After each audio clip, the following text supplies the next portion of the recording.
Hello, welcome to wave length academy. അപ്പോൾ കഴിഞ്ഞ ദിവസം നമ്മൾ already class 9th social science text ബുക്കിലെ 4th ചാപ്റ്ററിന്റെ ഒരു പാർട്ട് 1 ഡിസ്കഷൻ കംപ്ലീറ്റ് ചെയ്തിട്ടുണ്ടായിരുന്നു. അപ്പോൾ അതിന്റെ കുറച്ച് ഭാഗങ്ങളും കൂടെ കംപ്ലീറ്റ് ചെയ്യാനുണ്ടായിരുന്നു. അപ്പോൾ നമ്മളിതൊരു പാർട്ട് 2 വീഡിയോ ആയിട്ടാണ് നമ്മൾ ചെയ്യുന്നത്. അപ്പോൾ നമ്മൾ നിർത്തിയത് ഭരണഘടന ഭേദഗതി വരെ പറഞ്ഞായിരുന്നു നമ്മൾ നിർത്തിയത്. നമുക്ക് എന്തായാലും ഇനി വരുന്ന കാര്യങ്ങൾ എന്താണ് എന്നുള്ളത് നോക്കാം. അപ്പോൾ ഭരണഘടന ഭേദഗതി ഇവിടെ 3 ഹെഡിങ്സ് കൊടുത്തിട്ടുണ്ട്. 61ാം ഭരണഘടനാ ഭേദഗതിക്ക് അംഗീകാരം 18 വയസ്സ് പൂർത്തിയായാൽ ഇനി തിരഞ്ഞെടുപ്പ് വോട്ട് ചെയ്യാം. അതായത് ഈ 61ാം ഭരണഘടനാ ഭേദഗതി വരെ 21 വയസ്സായിരുന്നു ക്രൈറ്റീരിയ എന്ന് പറയുന്നത്. അതായത് 21 കഴിഞ്ഞ ഒരാൾക്ക് മാത്രമേ വോട്ട് ചെയ്യാനുള്ള അവകാശം ഉണ്ടായിരുന്നുള്ളൂ. അപ്പൊ ഈ ഒരു 61ാം ഭരണഘടനാ ഭേദഗതി പ്രകാരമാണ് 18 വയസ്സ് എന്നുള്ളതിലേക്ക് അത് കുറച്ചത്, പ്രായം കുറച്ചത്. അതുകൂടാതെ തന്നെ 86ാം ഭരണഘടനാ ഭേദഗതി എന്തിനായിരുന്നു? വിദ്യാഭ്യാസം മൗലിക അവകാശമാക്കിയ ഭേദഗതിയായിരുന്നു. അതുകൂടാതെ 101ാം ഭേദഗതി നമ്മുടെ GST അഥവാ ചരക്ക് സേവന നികുതി നിലവിൽ വന്നത് 101ാം ഭേദഗതി പ്രകാരമായിരുന്നു. അപ്പോ എന്തായിരിക്കും ഭേദഗതി എന്നതുകൊണ്ട് ഉദ്ദേശിച്ചിട്ടുണ്ടായിരിക്കാം? ഭരണഘടനയിലെ തിരുത്തലുകളോ ഒഴിവാക്കലുകളോ കൂട്ടിച്ചേർക്കലുകളോ വരുത്തുന്നതിനെയാണ് ഭരണഘടന ഭേദഗതി എന്ന് പറയുന്നത്. എന്താണ്? നമ്മുടെ ഭരണഘടനയിലെ തിരുത്തലുകളോ ഒഴിവാക്കലുകളോ കൂട്ടിച്ചേർക്കലുകളോ ഒക്കെ വരുത്തുന്നതിനെയാണ് നമ്മൾ പൊതുവായിട്ട് ഭരണഘടനാ ഭേദഗതികൾ എന്ന് പറയുന്നത്. ഇപ്പോ സാമൂഹ്യ രാഷ്ട്രീയ ആവശ്യങ്ങളെ പരിഗണിച്ചോ കാലാനുസൃതമൊക്കെ ആയിട്ട് നമുക്ക് ഈ ഭരണഘടനയിൽ മാറ്റങ്ങൾ വരുത്താവുന്നതാണ്. ഇനി ആർക്കാണ് ഈ ഭരണഘടനയിൽ ഭേദഗതി വരുത്താനുള്ള അവകാശം ഇരിക്കുന്നത് അല്ലെങ്കിൽ അധികാരം ഇരിക്കുന്നത്?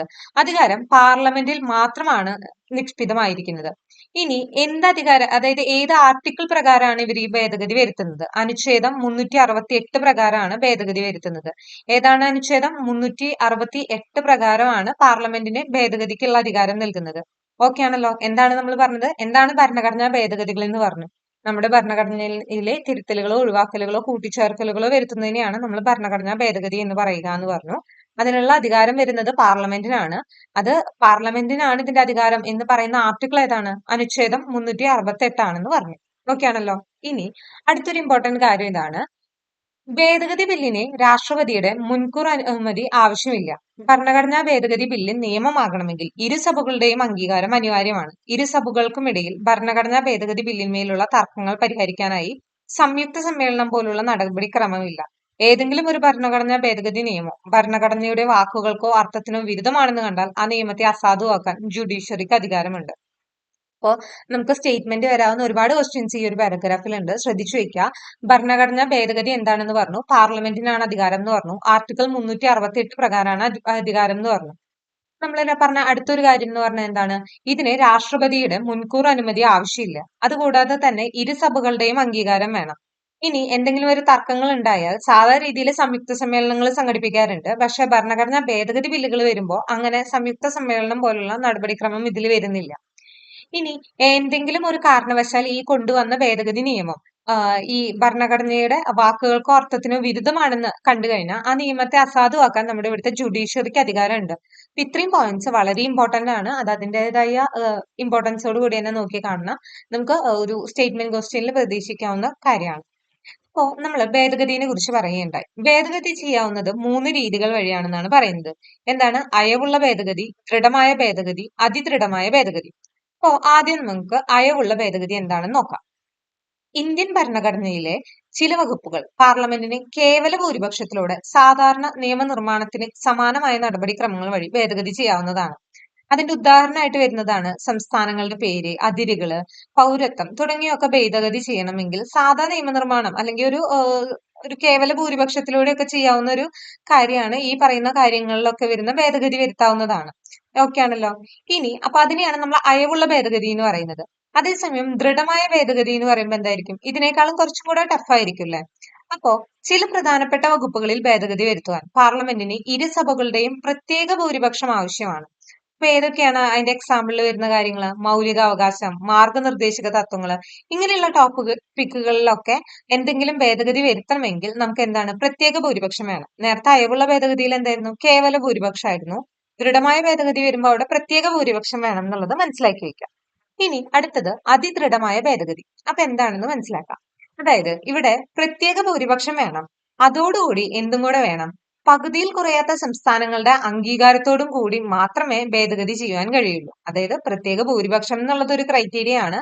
അതുകൂടാതെ തന്നെ പകുതിയിൽ കുറയാത്ത സംസ്ഥാനങ്ങളുടെ അംഗീകാരം കൂടെ വേണം എന്നുള്ളതും കൂടെയാണ് ഈ അതിദൃഢമായ ഭേദഗതിയുടെ കാര്യത്തിൽ വരുന്നത്.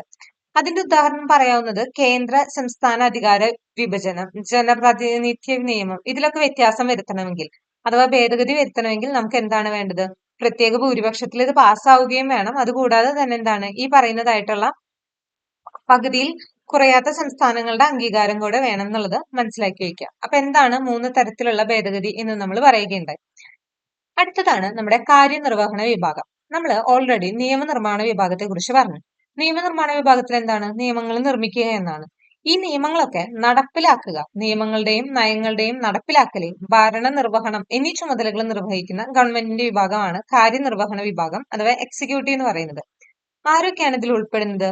രാഷ്ട്രപതി, ഉപരാഷ്ട്രപതി, പ്രധാനമന്ത്രി തലവനായ മന്ത്രിസഭ എന്നിവ ഉൾപ്പെടുന്നതാണ് നമ്മുടെ ഈ ഒരു കാര്യനിർവഹണ വിഭാഗം എന്ന് പറയുന്നത്. ആരൊക്കെയാണ് ഉൾപ്പെടുന്നത്? രാഷ്ട്രപതി, ഉപരാഷ്ട്രപതി, പ്രധാനമന്ത്രി, പിന്നെ പ്രധാനമന്ത്രി തലവനായ മന്ത്രിസഭ ഇവരെ ഉൾപ്പെടുന്നതാണ് നമ്മുടെ കാര്യനിർവഹണ വിഭാഗം. ഇന്ത്യൻ ഭരണഘടന പ്രകാരം കാര്യനിർവഹണ വിഭാഗത്തിന്റെ അധികാരങ്ങൾ രാഷ്ട്രപതിയിലാണ് നിക്ഷിപ്തമായിരിക്കുന്നതെങ്കിലും അത് നിർവഹിക്കപ്പെടുന്നത് പ്രധാനമന്ത്രിയുടെ നേതൃത്വത്തിലുള്ള മന്ത്രിസഭയിലൂടെയാണ്. അതായത് ഭരണഘടനയിൽ പറയുന്നത് പ്രകാരം ഈ ഒരു കാര്യനിർവഹണ വിഭാഗത്തിന്റെ ഹെഡ് എന്ന് പറയുന്നത് അല്ലെങ്കിൽ എല്ലാ കാര്യങ്ങളുടെയും തീരുമാനം എന്ന് പറയുന്നത് രാഷ്ട്രപതിയാണ്. പക്ഷെ നേരിട്ട് വരുമ്പോ ഈ കാര്യങ്ങളൊക്കെ തീരുമാനിക്കുന്നത് പ്രധാനമന്ത്രിയുടെ നേതൃത്വത്തിലുള്ള മന്ത്രിസഭയാണ്. അതിനുശേഷം നമ്മൾ രാഷ്ട്രപതി ഈ ഒരു ഭരണഘടന പ്രകാരം മാത്രമാണ് ഈ ഒരു ഇതിന്റെ ഹെഡായി ഇരിക്കുന്നത് എന്ന് മനസ്സിലാക്കി വെക്കുക. ഇനി കാര്യനിർവഹണ വിഭാഗത്തെ തന്നെ രാഷ്ട്രീയ എക്സിക്യൂട്ടീവ് എന്നും സ്ഥിരം എക്സിക്യൂട്ടീവ് എന്നും പറയുന്നുണ്ട്. ഈ രാഷ്ട്രീയ എക്സിക്യൂട്ടീവിലെ രാഷ്ട്രപതി, പ്രധാനമന്ത്രിമാര്, മന്ത്രിമാരും ഉണ്ടാവും. അതിൽ തന്നെ നാമമാത്രമായ എക്സിക്യൂട്ടീവ് ഉണ്ട്, യഥാർത്ഥ എക്സിക്യൂട്ടീവ് ഉണ്ട്. അതായത് യഥാർത്ഥത്തിൽ കാര്യങ്ങൾ ചെയ്യുന്ന ആരാണ്? പ്രധാനമന്ത്രിയും മന്ത്രിസഭയുമാണ് തീരുമാനം എടുക്കുന്നത്. എന്നാൽ നാമമാത്രമായിട്ട് നമ്മൾ അല്ലെങ്കിൽ ഭരണഘടനയിൽ പറയുന്നത് പ്രകാരം രാഷ്ട്രപതിയാണ്. അപ്പൊ നാമമാത്ര എക്സിക്യൂട്ടീവ് ആരാണ്? രാഷ്ട്രപതിയാണ്. യഥാർത്ഥ എക്സിക്യൂട്ടീവിന് കീഴിൽ പ്രധാനമന്ത്രിയും മന്ത്രിസഭയുമാണ്. ഇനി സ്ഥിരം എക്സിക്യൂട്ടീവ് അതായത് ഉദ്യോഗസ്ഥ വൃന്ദാണ്. അതിൽ അഖിലേന്ത്യാ സർവീസും കേന്ദ്ര സർവീസും സംസ്ഥാന സർവീസിൽ വരുന്ന അംഗങ്ങളും ഒക്കെ എന്തിലാണ്? ഈ സ്ഥിരം എക്സിക്യൂട്ടീവിൽ വരുന്ന ആൾക്കാരാണ്. ഗവൺമെന്റ് എംപ്ലോയീസ് ഉദ്യോഗസ്ഥ വൃന്ദത്തിൽ വരുന്ന കാര്യങ്ങളാണെന്ന് മനസ്സിലാക്കാം. ഇപ്പോ നമ്മൾ രാഷ്ട്രീയ കാര്യനിർവഹണ വിഭാഗം അഥവാ പൊളിറ്റിക്കൽ എക്സിക്യൂട്ടീവിനെ കുറിച്ചാണ് പറഞ്ഞത്. നമ്മൾ പറഞ്ഞു ഈ ഒരു ഗ്രൂപ്പിൽ വിടുന്നതാണ് രാഷ്ട്രപതി, ഉപരാഷ്ട്രപതി, സർക്കാരിന് നേതൃത്വം നൽകുന്ന പ്രധാനമന്ത്രി, മന്ത്രിമാർ. ഇതൊക്കെയാണ് രാഷ്ട്രീയ കാര്യനിർവഹണ വിഭാഗത്തിൽ ഉൾപ്പെടുന്ന ആൾക്കാരെന്ന് നമ്മൾ പറഞ്ഞു. രാഷ്ട്രപതിയാണ് കാര്യനിർവഹണ വിഭാഗത്തിന്റെ തലവൻ. അതും നമ്മൾ ഓൾറെഡി പറഞ്ഞല്ലോ. പക്ഷെ ആക്ച്വൽ കേസിൽ വരുമ്പോൾ പ്രധാനമന്ത്രിയും അദ്ദേഹത്തിന്റെ നേതൃത്വത്തിലുള്ള മന്ത്രിസഭയുമാണ് ഈ പറയുന്നതായ കാര്യങ്ങൾ തീരുമാനിക്കുന്നത്. എന്നിട്ട് ഇവര് ഒരു ഡിസിഷൻ എടുത്തിട്ട് ഇവര് നൽകുന്ന ഉപദേശങ്ങൾക്ക് അനുസരിച്ച് വേണം രാഷ്ട്രപതി പ്രവർത്തിക്കേണ്ടത്. അതേസമയം രാഷ്ട്രപതിക്ക് സ്വന്തം വിവേചനാധികാരം ഉപയോഗിച്ച് പ്രവർത്തിക്കാനുള്ള സാഹചര്യങ്ങളും ഉണ്ട്. പക്ഷെ നാമമാത്രമായ അധികാരമാണ് എന്നുള്ളത് കൂടെ ഒന്ന് ഓർത്തു വെച്ചേക്കാന്ന് മാത്രം. ഓക്കെ ആണല്ലോ. രാഷ്ട്രപതിക്ക് സ്വന്തമായിട്ട് വിവേചനാധികാരങ്ങൾ വരുന്നുണ്ട് കേട്ടോ. ഇവിടെ ഡോക്ടർ രാജേന്ദ്ര പ്രസാദിന്റെ ഒരു ചിത്രം കൊടുത്തിട്ടുണ്ട്. നമ്മുടെ ഇന്ത്യയുടെ പ്രഥമ രാഷ്ട്രപതിയായിരുന്നു അദ്ദേഹം. ഇനി നമ്മൾ രാഷ്ട്രപതിയെ കുറിച്ച് പറയാണ്, അഥവാ പ്രസിഡന്റ്. ഇന്ത്യയിലെ കാര്യനിർവഹണ വിഭാഗത്തിന്റെ തലവൻ ആരാണ്? രാഷ്ട്രപതിയാണ്. അപ്പൊ അങ്ങനെ ഒരു ചോദ്യം വരികയാണെങ്കിൽ ഉത്തരം എന്താണ്? രാഷ്ട്രപതിയാണ്. 35 വയസ്സ് പൂർത്തിയായ ഇന്ത്യൻ പൗരർക്ക് രാഷ്ട്രപതി സ്ഥാനത്തേക്ക് മത്സരിക്കാൻ യോഗ്യതയുണ്ട്. എത്ര വയസ്സാണ് പൂർത്തിയാക്കേണ്ടത്? 35 വയസ്സാണ്. അപ്പൊ 35 വയസ്സായ ഇന്ത്യൻ പൗരർക്ക് എന്താണ്? രാഷ്ട്രപതിയുടെ സ്ഥാനത്തേക്ക് മത്സരിക്കാനുള്ള യോഗ്യതയുണ്ട്. എത്ര വയസ്സാണെന്ന് ഇമ്പോർട്ടന്റ് ആയി ശ്രദ്ധിക്കണം. 35. ഇനി അടുത്തൊരു കാര്യം, പാർലമെന്റിന്റെ ഇരുസഭകളിലെയും സംസ്ഥാന നിയമ നിർമ്മാണ സഭകളിലെയും തിരഞ്ഞെടുക്കപ്പെട്ട അംഗങ്ങൾ ഉൾക്കൊള്ളുന്ന ഇലക്ട്രൽ കോളേജാണ് രാഷ്ട്രപതിയെ തിരഞ്ഞെടുക്കുന്നത്. അപ്പോൾ രാഷ്ട്രപതിയെ തിരഞ്ഞെടുക്കുന്നത് ഒരു ഇലക്ട്രൽ കോളേജാണ്. ഈ ഇലക്ട്രൽ കോളേജിലെ ആരൊക്കെയാണുള്ളത്? പാർലമെന്റിലെ ഇരുസഭ, അതായത് ലോകസഭയും അതുപോലെ തന്നെ രാജ്യസഭയും, അതുപോലെ തന്നെ സംസ്ഥാന നിയമനിർമ്മാണ സഭകളിലും തിരഞ്ഞെടുക്കപ്പെട്ട അംഗങ്ങൾ. ഈ തിരഞ്ഞെടുക്കപ്പെട്ട അംഗങ്ങൾ എന്ന് പറയുമ്പോൾ നമ്മൾ രാജ്യസഭ പറയുമ്പോൾ നമ്മളവിടെ പറഞ്ഞിട്ടില്ലേ, നോമിനേറ്റഡ് മെമ്പേഴ്സ് പറയുന്നുണ്ട്. അവർ ഉൾക്കൊള്ളുന്നില്ല എന്നാണ് ഇതിൽ എടുത്തു പറയുന്നത്. അതായത് അതും കൂടെ നമ്മൾ ഇതിന് മനസ്സിലാക്കണം. ഈ ഇലക്ട്രൽ കോളേജിൽ ആരൊക്കെ വരുന്നത്? രാജ്യസഭ, ലോകസഭയിലെയും അതുപോലെ സംസ്ഥാന നിയമനിർമ്മാണ സഭയിലെയും തിരഞ്ഞെടുക്കപ്പെട്ട അംഗങ്ങൾ മാത്രമാണ്. നോമിനേറ്റഡ് അഥവാ നാമനിർദ്ദേശം ചെയ്ത രാജ്യസഭാ അംഗങ്ങൾ ഈ ഒരു ഇലക്ട്രൽ കോളേജ് അഥവാ രാഷ്ട്രപതി തിരഞ്ഞെടുപ്പിൽ അവർക്ക് റോൾ ഇല്ല എന്നുള്ളത് കൂടെ മനസ്സിലാക്കി വെക്കും. ഓക്കെ ആണല്ലോ. ഇനി അദ്ദേഹത്തിന്റെ ഔദ്യോഗിക കാലാവധി വരുന്നത് എത്രയാണ്? 5 വർഷമാണ്. പാർലമെന്റ് വിളിച്ചു ചേർക്കുക, ലോകസഭ പിരിച്ചുവിടുക, പ്രധാനമന്ത്രിയെയും മന്ത്രിസഭയെയും നിയമിക്കുക, സുപ്രീം കോടതിയിലെയും ഹൈക്കോടതിയിലെയും ജഡ്ജിമാരെ നിയമിക്കുക, സംസ്ഥാന ഗവർണർമാരെ നിയമിക്കുക, അടിയന്തരാവസ്ഥ പ്രഖ്യാപിക്കുക, പ്രതിരോധ സേനകളുടെയും സർവ്വസൈന്യാധിപനായി പ്രവർത്തിക്കുക തുടങ്ങിയവയാണ് രാഷ്ട്രപതിയുടെ ചുമതലകൾ. വളരെ ഇമ്പോർട്ടന്റ് ആയ കാര്യമാണ്. അത്രയും ഇമ്പോർട്ടൻസോട് കൂടി തന്നെ നോക്കണം. എന്തൊക്കെയാണ്? പാർലമെന്റ് വിളിച്ചു ചേർക്കുക, ലോകസഭ പിരിച്ചുവിടുക, പ്രധാനമന്ത്രിയെയും മന്ത്രിസഭയെയും നിയമിക്കുക, സുപ്രീം കോടതിയിലെയും ഹൈക്കോടതിയിലെയും ജഡ്ജിമാരെ നിയമിക്കുക, സംസ്ഥാന ഗവർണർമാരെ നിയമിക്കുക, അടിയന്തരാവസ്ഥ പ്രഖ്യാപിക്കുക, പ്രതിരോധ സേനകളുടെ സർവ്വസൈന്യാധിപനായി പ്രവർത്തിക്കുക. ഇതൊക്കെ ആരുടെ ചുമതലകളിൽ പെടുന്നതാണ്? രാഷ്ട്രപതിയുടെ ചുമതലകളിൽ പെടുന്ന കാര്യങ്ങളാണ്. അപ്പൊ ഈ ഒരു ചാപ്റ്റർ ഭയങ്കര ഇമ്പോർട്ടന്റ് ആണ് എന്ന് പറയാനുള്ള കാര്യങ്ങൾ മനസ്സിലായിട്ടുണ്ടാവല്ലോ. ഒരുപാട് പോയിന്റ്സ് നമുക്ക് ഇവിടെ വരുന്നുണ്ട്. ഇനി ആർക്കാണ് രാഷ്ട്രപതി രാജി സമർപ്പിക്കുന്നത്? രാഷ്ട്രപതി രാജി സമർപ്പിക്കുന്നത് ആർക്കാണ്? ഉപരാഷ്ട്രപതിക്കാണെന്നുള്ളത് കൂടെ ഇമ്പോർട്ടന്റ് ആയിട്ട് മനസ്സിലാക്കി വയ്ക്കാം. ഇനി രാഷ്ട്രപതിയുടെ അഭാവത്തില് ഉപരാഷ്ട്രപതിയാണ് അദ്ദേഹത്തിന്റെ ചുമതലകളൊക്കെ നിർവഹിക്കുന്നത്. ഇപ്പൊ നമ്മൾ നേരത്തെ പറഞ്ഞ ചുമതലകളൊക്കെ രാഷ്ട്രപതി ഇല്ലാത്തൊരു സാഹചര്യം വരികയാണെങ്കിൽ ആരാണ് അതൊക്കെ നിർവഹിക്കുക? ഉപരാഷ്ട്രപതിയാണ്. അടുത്തതാണ് നമ്മൾ പ്രധാനമന്ത്രി അഥവാ പ്രൈം മിനിസ്റ്ററിനെ കുറിച്ച് പറയാണ്. രാജ്യത്തെ ഭരണത്തലവനായ പ്രധാനമന്ത്രി ലോകസഭയിൽ ഭൂരിപക്ഷമുള്ള പാർട്ടിയുടെയും മുന്നണിയുടെയും രാജ്യത്തിന്റെയും നേതാവാണ്. ഇപ്പൊ ഭരണത്തലവൻ ചോദിച്ചു കഴിഞ്ഞാൽ ആരാണ്? പ്രധാനമന്ത്രിയാണ്. മന്ത്രിസഭ രൂപീകരിക്കുന്നതും മന്ത്രിസഭയിലെയും ക്യാബിനറ്റിലെയും അംഗങ്ങളെ നിശ്ചയിക്കുന്നതും പ്രധാനമന്ത്രിയാണ്. മന്ത്രിമാരുടെ വകുപ്പുകളിൽ മാറ്റം വരുത്തുവാനും ക്യാബിനറ്റിലേക്കും മന്ത്രിസഭയിലേക്കും അംഗങ്ങളെ ഉൾപ്പെടുത്തുവാനും ഒഴിവാക്കാനുമുള്ള അധികാരം പ്രധാനമന്ത്രിക്കുണ്ട്. രാഷ്ട്രപതിയെയും മന്ത്രിസഭയെയും പാർലമെന്റിനെയും പരസ്പരം ബന്ധിപ്പിക്കുന്ന കണ്ണിയായി പ്രധാനമന്ത്രി പ്രവർത്തിക്കുന്നു. എന്താണ് ഈ ഒരു പോയിന്റ്? ഇമ്പോർട്ടന്റ് ആണ്. രാഷ്ട്രപതിയെയും മന്ത്രിസഭയെയും പാർലമെന്റിനെയും കണക്ട് ചെയ്യുന്ന ഒരു കണ്ണിയായിട്ട് പ്രധാനമന്ത്രി പ്രവർത്തിക്കുന്നുണ്ട്. അതായത് ഈ പ്രധാനമന്ത്രി തലവനായിട്ടുള്ള മന്ത്രിസഭ ഒരു തീരുമാനം എടുത്തു കഴിഞ്ഞാൽ അത് രാഷ്ട്രപതിയെ അറിയിക്കണം. അതുപോലെ അവിടെ നിന്ന് വരുന്ന എന്തെങ്കിലും കാര്യങ്ങളെ കുറിച്ച് ഇവിടെ അറിയിക്കണം. അങ്ങനെയുള്ള ഒരു കാര്യം അതൊരു ഇവരെ കണക്ട് ചെയ്യുന്ന ഒരു കണ്ണിയായിട്ട് പ്രധാനമന്ത്രി പ്രവർത്തിക്കുന്നുണ്ട് എന്ന് മനസ്സിലാക്കാം. 5 വർഷ കാലാവധിക്ക് മുമ്പായി ലോകസഭയിലെ ഭൂരിപക്ഷം നഷ്ടമായാൽ പ്രധാനമന്ത്രി രാഷ്ട്രപതിക്ക് രാജി സമർപ്പിച്ച് പദവി ഒഴിയേണ്ടതാണ്. അപ്പൊ പ്രധാനമന്ത്രി ആർക്കാണ് രാജി സമർപ്പിക്കുന്നത്? രാഷ്ട്രപതിക്കാണ്. നമ്മൾ നേരത്തെ രാഷ്ട്രപതി ആർക്കാണെന്ന് പറഞ്ഞു? ഉപരാഷ്ട്രപതിക്കാണ് രാജിവെക്കേണ്ടത് നൽകേണ്ടതെന്ന്. അടുത്തതാണ് മന്ത്രിസഭയുടെ ചുമതലകൾ. എന്തൊക്കെയാണ്? രാജ്യഭരണം നിർവഹിക്കുക, അതുപോലെ ദേശീയ നയവും വിദേശ നയവും രൂപീകരിക്കുക, വിവിധ ഡിപ്പാർട്ട്മെന്റുകളുടെ പ്രവർത്തനത്തെ ഏകോപിപ്പിക്കുക, ബില്ലുകളും ഓർഡിനൻസുകളും ഡ്രാഫ്റ്റ് ചെയ്യുക, നിയമനിർമ്മാണത്തിന് ചുക്കാൻ പിടിക്കുക, ഭരണപരവും ക്ഷേമപരവുമായ മറ്റ് നടപടികളും വിദേശ ബന്ധങ്ങളും നിർവഹിക്കുക എന്നതൊക്കെ മന്ത്രിസഭയുടെ ചുമതലകളിൽ പെടുന്ന കാര്യങ്ങളാണ്. അടുത്തൊരു കാര്യമാണ് സ്ഥിര കാര്യനിർവഹണ വിഭാഗം. അപ്പോൾ നമ്മൾ രാഷ്ട്രീയ കാര്യനിർവഹണ വിഭാഗത്തെ കുറിച്ച് പറഞ്ഞു. ഇനി വരുന്നതാണ് സ്ഥിര കാര്യനിർവഹണ വിഭാഗം അഥവാ പെർമനന്റ് എക്സിക്യൂട്ടീവ് എന്ന് പറയുന്നത്. നമ്മൾ പറഞ്ഞല്ലോ ഈ പറയുന്ന ഉദ്യോഗസ്ഥ വൃന്ദമാണ് ഇതിൽ വരുന്ന ആൾക്കാരെന്ന് പറഞ്ഞു. ഗവൺമെന്റിന്റെ ദൈനംദിന പ്രവർത്തനങ്ങൾ നിറവേറ്റുന്നതും ബഡ്ജറ്റ് ഉൾപ്പെടെയുള്ള ബില്ലുകൾ രൂപീകരിക്കുന്നതിൽ രാഷ്ട്രീയ കാര്യനിർവഹണ വിഭാഗത്തെ സഹായിക്കുന്നതും ബ്യൂറോക്രസി എന്നറിയപ്പെടുന്ന ഉദ്യോഗസ്ഥ വൃന്ദമാണ്. യോഗ്യതയുടെ അടിസ്ഥാനത്തിൽ മത്സര പരീക്ഷകളിലൂടെ തിരഞ്ഞെടുക്കപ്പെടുകയും പരിശീലനം ലഭിക്കുകയും ചെയ്യുന്ന വൈദഗ്ധ്യമുള്ളവരും നിപുണരുമായ വിഭാഗമാണിവർ. നിശ്ചിത റിട്ടയർമെന്റ് പ്രായം വരെ കാലാവധി ഉള്ളവരാകയാലാണ് ഇവരെ സ്ഥിരകാര്യ നിർവഹണ വിഭാഗം എന്ന് വിളിക്കുന്നത്.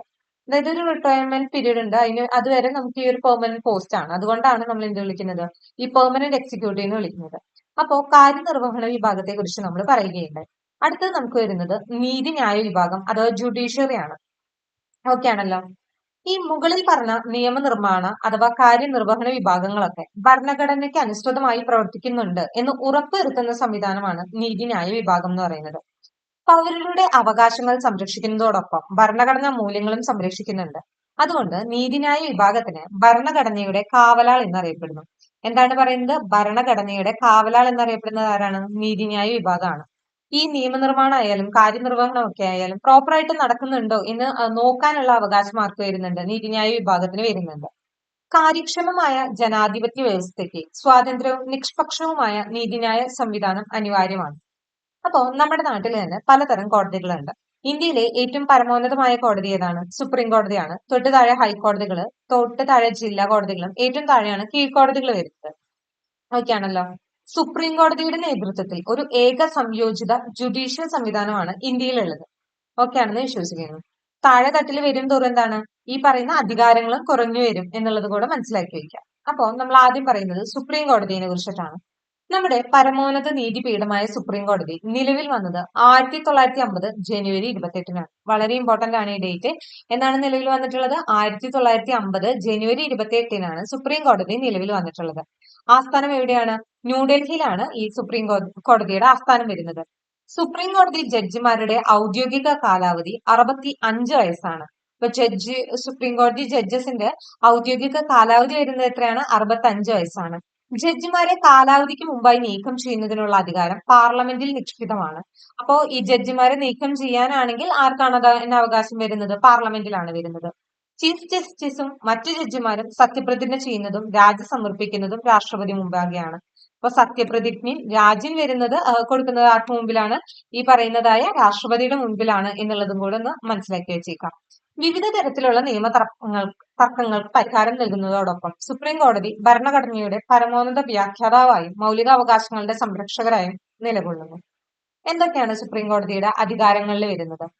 ഒന്നാമത്തെയാണ് ഉത്ഭവാധികാരം. അതായത് സുപ്രീം കോടതിക്ക് മാത്രം പരിഹരിക്കാൻ കഴിയുന്ന ചില വിഷയങ്ങളാണ് ഉത്ഭവാധികാരങ്ങളുടെ പരിധിയിൽ വരുന്നത്. അതായത് കേന്ദ്ര സംസ്ഥാന തർക്കങ്ങൾ വരികയാണെന്ന് വിചാരിക്കാം. അപ്പോ അത് സുപ്രീം കോടതിയിൽ മാത്രമേ അങ്ങനത്തെ കേസസ് ഒക്കെ പോവുള്ളൂ. ഏതാണ്? കേന്ദ്ര സംസ്ഥാന തർക്കങ്ങൾ. അടുത്തത് അപ്പീൽ പരിഗണിക്കാനുള്ള അധികാരം. സുപ്രീം കോടതി ഏറ്റവും ഉയർന്ന അപ്പീൽ കോടതിയാണ്. അതുകൊണ്ട് തന്നെ രാജ്യത്തെ ഏതൊരു കീഴ്ക്കോടതിയുടെയും വിധിയിന്മേൽ വരുന്ന അപ്പീലുകൾ സ്വീകരിക്കാനുള്ള അധികാരം സുപ്രീം കോടതിക്കുണ്ട്. അതായത് നമ്മുടെ ഇന്ത്യയിൽ വരുന്ന ഈ നീതിന്യായ വ്യവസ്ഥയുടെ ഏറ്റവും മുകൾ തട്ടിലുള്ളതാണ് സുപ്രീം കോടതി എന്ന് പറയുന്നത്. പിന്നീടുള്ളതാണ് ഉപദേശക അധികാരം. രാഷ്ട്രപതി ആവശ്യപ്പെടുന്ന ഏതൊരു വിഷയത്തെ സംബന്ധിച്ചും നിയമോപദേശം നൽകുവാൻ സുപ്രീം കോടതിക്ക് ഭരണഘടനാപരമായ ബാധ്യതയുണ്ട്. പിന്നീട് റിട്ട് അധികാരം. നമ്മൾ മൗലികാവകാശങ്ങളെ കുറിച്ച് പഠിച്ചപ്പോൾ കേട്ടിട്ടുണ്ടായിരിക്കും നമുക്ക് 5 റിട്ടുകളാണുള്ളത്. മൗലികാവകാശങ്ങൾ ലംഘിക്കപ്പെടുമ്പോൾ അവയുടെ സംരക്ഷണാർത്ഥം റിട്ടുകളുടെ രൂപത്തിൽ പ്രത്യേക ഉത്തരവുകൾ പുറപ്പെടുവിപ്പിക്കാൻ സുപ്രീം കോടതിക്ക് അധികാരമുണ്ട്. അത് ഹൈക്കോടതിക്കും വരുന്നുണ്ട് കേട്ടോ, ഈ റിട്ട് അധികാരം എന്ന് പറയുന്നത്. അടുത്തതാണ് പുനരവലോകന അധികാരം. ഭരണഘടനയുടെ സംരക്ഷകർ എന്ന ചുമതല നിർവഹിക്കുന്നതിൽ നീതിന്യായ വിഭാഗത്തിന് ഏറ്റവും കരുത്തായി നിലനിൽക്കുന്നത് അതിന്റെ നീതിന്യായ പുനരവലോകന അധികാരമാണ്. അപ്പോ നമ്മൾ നീതിന്യായ പുനരവലോകനം എന്താണെന്ന് നോക്കാം. Judicial review. പാർലമെന്റ് പാസാക്കുന്ന നിയമങ്ങളുടെയും കാര്യനിർവഹണ വിഭാഗം പുറപ്പെടുവിക്കുന്ന ഉത്തരവുകളുടെയും ഭരണഘടനാ സാധുത പരിശോധിക്കുവാനും അവ ഭരണഘടനയുടെ വാക്കുകൾക്കോ അർത്ഥത്തിനോ വിരുദ്ധമാണെന്ന് ബോധ്യമായാൽ അവയെ ഭരണഘടനാ വിരുദ്ധം എന്ന് പ്രഖ്യാപിക്കാനുമുള്ള സുപ്രീം കോടതിയുടെ പ്രത്യേക അധികാരത്തിനെയാണ് നീതിന്യായ പുനരവലോകന അധികാരം എന്ന് പറയുന്നത്. അതായത് എല്ലാം ഭരണഘടനയ്ക്ക് വിധേയമായി അല്ലേ ചെയ്യുന്നത് എന്ന് ചെക്ക് ചെയ്ത് നോക്കാനുള്ള അധികാരമുണ്ട്. അതിനെയാണ് ജുഡീഷ്യൽ റിവ്യൂ എന്ന് പറയുന്നത്. ഓക്കെ ആണല്ലോ. അടുത്തതാണ് പരസ്പര നിയന്ത്രണവും അധികാര സന്തുലനവും, ചെക്സ് ആൻഡ് ബാലൻസസ്. ഇപ്പോ ഭരണഘടനാപരമായി ഗവൺമെന്റിന്റെ അധികാരങ്ങൾ നിയമനിർമ്മാണം, കാര്യനിർവഹണം, നീതിന്യായം എന്നിങ്ങനെ 3 വിഭാഗങ്ങളായിട്ട് വിഭജിച്ച് നൽകിയിട്ടുണ്ട്. എന്നാലും ഇവയ്ക്കിടയിൽ ഒരു യുക്തിസഹമായ ഒരു പരസ്പര നിയന്ത്രണവും ഏകോപനവും ഈ അധികാര പ്രയോഗത്തിലെ സന്തുലനവും സാധ്യമാക്കാനൊക്കെ നമ്മുടെ ഭരണഘടന ശ്രദ്ധിച്ചിട്ടുണ്ടെന്നാണ് പറയുന്നത്. എങ്ങനെയാണെന്ന് പറയാം. അതായത് ഇപ്പോ ബഡ്ജറ്റ് പരിഗണിക്കൽ, ചോദ്യോത്തരവേള തുടങ്ങിയ മാർഗങ്ങളിലൂടെ എക്സിക്യൂട്ടീവിനെയും ഇംപീച്ച്മെന്റ് പോലുള്ളവയിലൂടെ ജുഡീഷ്യറിയെയും നിയന്ത്രിക്കാൻ പാർലമെന്റിന് കഴിയും. എന്താണ്? ഇപ്പൊ ബഡ്ജറ്റ് പരിഗണിക്കൽ അല്ലെങ്കിൽ ചോദ്യോത്തര വേളയൊക്കെ നമുക്ക് എന്താണ് ഈ ഇത്തരം മാർഗങ്ങളിലൂടെ എക്സിക്യൂട്ടീവിനെയും അതുപോലെ ഇംപീച്ച്മെന്റ് പോലെയുള്ള ഇതിലൂടെ ജുഡീഷ്യറിയെയും നിയന്ത്രിക്കാൻ പാർലമെന്റിന് കഴിയുമെന്ന് പറയുന്നു. അതേസമയം ബില്ലുകൾക്ക് അംഗീകാരം നൽകൽ, ദയാഹർജി പരിഗണിക്കൽ, ജഡ്ജിമാരുടെ നിയമനം, സ്ഥലം മാറ്റം പോലെയുള്ളവയിൽ എക്സിക്യൂട്ടീവിനെ പാർലമെന്റിനെയും ജുഡീഷ്യറിയെയും ക്രിയാത്മകമായി നിയന്ത്രിക്കാവുന്നതാണ്. അതുപോലെ നീതിന്യായ പുനരവലോകന അധികാരത്തിലൂടെ ജുഡീഷ്യറിക്ക് പാർലമെന്റിനെയും എക്സിക്യൂട്ടീവിനെയും നിയന്ത്രിക്കുവാൻ സാധിക്കും. അതായത് ഇവ തമ്മിൽ എന്തുണ്ട്? ഒരു കണക്ഷനും കൂടി ഉണ്ട്, ഈ 3 വിഭാഗങ്ങളും കൂടെ എന്നാണ് നമ്മൾ പറയുന്നത്. ഇന്ത്യൻ ഭരണഘടന ജനാധിപത്യം എന്ന ഭരണ സംവിധാനത്തെയും മൂല്യത്തെയും അതിന്റെ രാഷ്ട്രസങ്കല്പങ്ങളിൽ ഉറപ്പിക്കുന്നു. അധികാര കേന്ദ്രീകരണം ഒഴിവാക്കുന്നതിനും സ്വേച്ഛാധിപത്യ പ്രവണതകൾ തടയുന്നതിനും ജനാധിപത്യം പരിപാലിക്കുന്നതിനും വേണ്ടിയാണ് ഗവൺമെന്റിന്റെ അധികാരം 3 ശാഖകൾക്കിടയിലായിട്ട് ഇങ്ങനെ വിഭജിച്ച് നൽകിയിരിക്കുന്നത്. അപ്പോൾ നമ്മൾ ഇത്രയും കാര്യങ്ങളൊക്കെയാണ് നമ്മൾ ഈ ഒരു പാഠഭാഗത്തിൽ പറയുന്നത്. നമ്മൾ ഭരണഘടനയെ കുറിച്ച് പറഞ്ഞു. ഈ പറഞ്ഞ പല കാര്യങ്ങളെ കുറിച്ചും 3 നീതിന്യായ വിഭാഗങ്ങളെ കുറിച്ചും, അതായത് കാര്യനിർവഹണം, നിയമനിർമ്മാണം, കാര്യനിർവഹണം, നീതിന്യായ വിഭാഗം എന്നിവയെ കുറിച്ചൊക്കെ പറഞ്ഞു. അപ്പൊ ഇത്രയും കാര്യങ്ങളൊക്കെ മനസ്സിലായിട്ടുണ്ടാവും എന്ന് വിശ്വസിക്കുന്നു. ഈ ഒരു പാഠഭാഗം നിങ്ങൾക്ക് യൂസ്ഫുൾ ആയിട്ട് തോന്നുകയാണെന്നുണ്ടെങ്കിൽ നമ്മുടെ ക്ലാസ് നിങ്ങൾക്ക് മനസ്സിലായിട്ടുണ്ടെങ്കിൽ നമ്മുടെ ചാനൽ ഒന്ന് സബ്സ്ക്രൈബ് ചെയ്യുക, നിങ്ങളുടെ അഭിപ്രായങ്ങളൊക്കെ കമന്റ് ചെയ്ത് അറിയിക്കുക. അപ്പൊ നമുക്ക് എന്തായാലും മറ്റൊരു പാഠഭാഗത്തിന്റെ ഡിസ്കഷൻ ആയിട്ട് കാണാം. Okay, thank you.